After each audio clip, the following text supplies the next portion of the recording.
So this is where the video left off. I mentioned that you need to be careful if there's a high needs amount of people that are retiring at one time.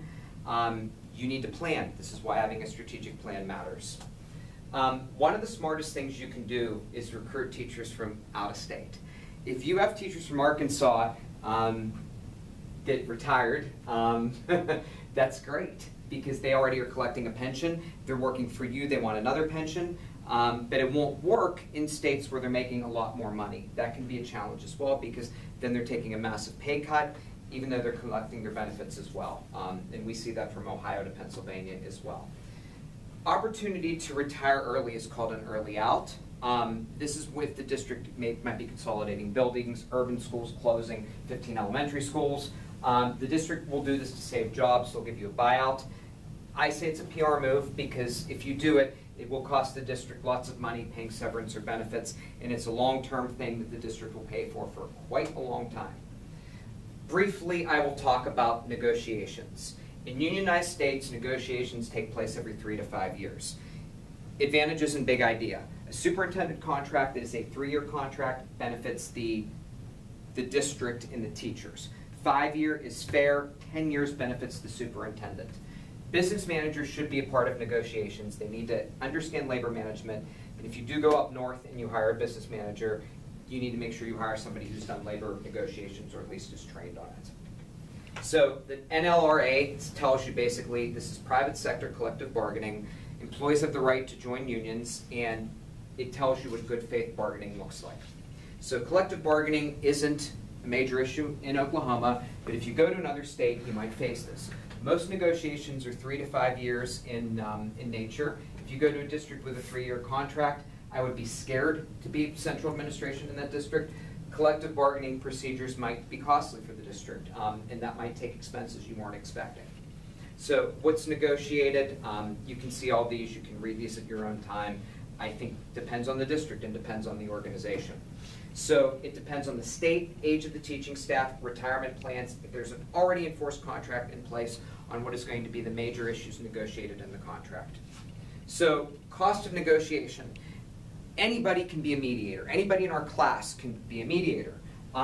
That's something, you want a district that goes through mediation first, not arbitration, because you want there to be an agreeable thing. If the district goes straight to arbitration, whoa, put your hands up, you might not want to work there. It costs the district less with mediation, and more money gets to stay with the district. But that's also dependent on how bad the situation is. So good personnel management, business managers and superintendents know what the future looks like in terms of their salaries. Districts will offer early retirement incentives, but then replace people all at once. That can be good, but if they do it, there's going to eventually be a step, if there's a jump step district, where they jump from step 14 to 15 in a major pay. Any other aspects of this position, you can pay for the sins of the people who agreed to that before you got there. So I talk about my step level system in unionized pay. I made a lot less in Pennsylvania than a lot of people did in Oklahoma when I started. But if I would have stayed in my district between years 17 and 18, I would have got a $32,000 raise.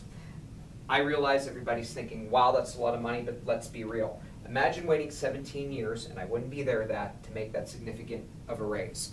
I could have made more transitioning into being a principal, and it's why there are so many young principals in states where this occurs.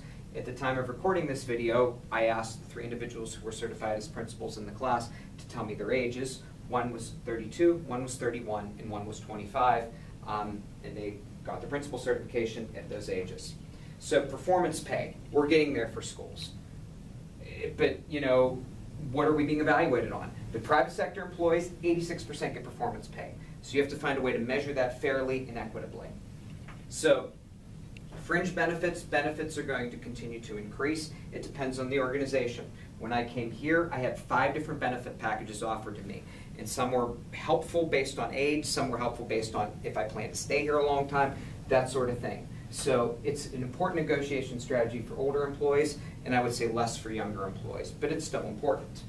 So employee assistance, you could care for an person with their job performance in relation to the individual employee.